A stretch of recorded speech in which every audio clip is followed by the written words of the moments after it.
After this week's Democrat primary debate, there are a growing number of Democrats who are concerned that if one of these socialists ends up overtaking Biden as the frontrunner, that the party will drift so far left that they will lose in 2020 because the moderate Democrats are not going to vote for such insanity. My question is, are we in danger? I'm on the center left.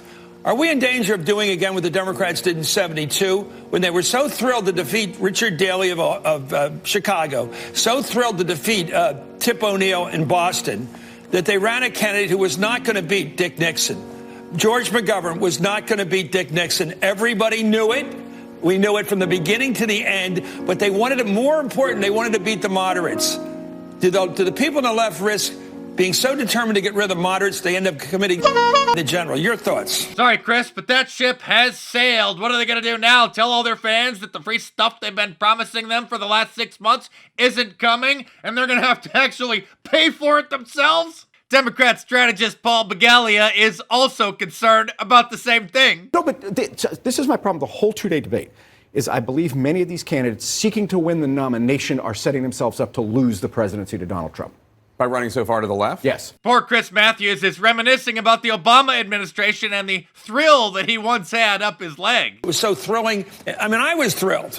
And I think I get thrilled thinking about what happened in 08. It's still thrilling to me. It was thrilling what he said in 04 at the convention up in Boston, Obama. But you're not always going to have a thrilling, charismatic African-American person of either gender or any background to come on and say, I'm the candidate for president. Does it take that? Or can Elizabeth Warren running with, say, Buttigieg or something, could they excite the inner city? Could they excite people of color to the degree you were talking about that needs to win? President Trump held a rally in Cincinnati, Ohio last night where Donald Trump Jr. took to the stage before he arrived to thank the Democrats for putting on such a great debate this week. I love watching the other candidates the other night. I want to thank them, by the way.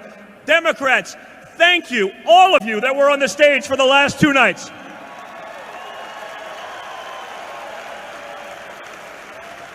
Thank you for your in-kind contribution to re-electing my father, Donald Trump, in 2020. We could not do it without you. Rosie O'Donnell doppelganger Michael Moore is also reminiscing about the good old days of the Obama administration, and he's not confident that any of these current Democrat candidates can beat President Trump in 2020, so he has an idea. You owe us a name, a nominee, a winning person who you promised. I think there's a person that could do this. If the election were held today, there is one person, and she hasn't announced yet. And her last name rhymes with Obama. In fact, it is Obama. Michelle Obama. She could win. But everyone's now saying, well, of course, she's not going to run.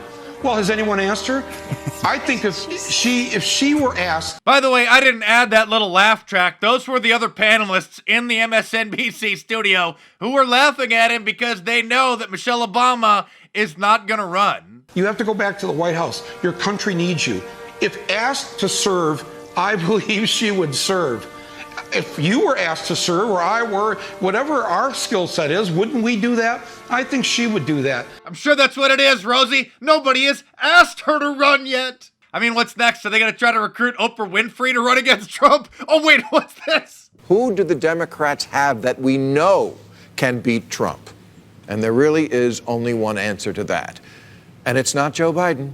The only person who is a sure thing is Oprah Winfrey. Bill Maher is certainly not alone. A lot of people have been hoping that Oprah will throw her hat in the ring, and when she was on the Stephen Colbert Show, he encouraged her to also run. But previously, she said that she's not interested, she's not going to do it unless she gets a sign from God.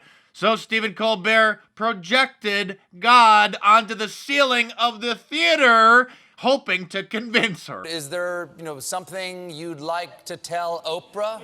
Oh, yeah. I hear thou seekest a sign. Well, is this clear enough? Over at the Clown News Network, Van Jones also begged Oprah to please run. I am not running for office. So I'm not letting you go there.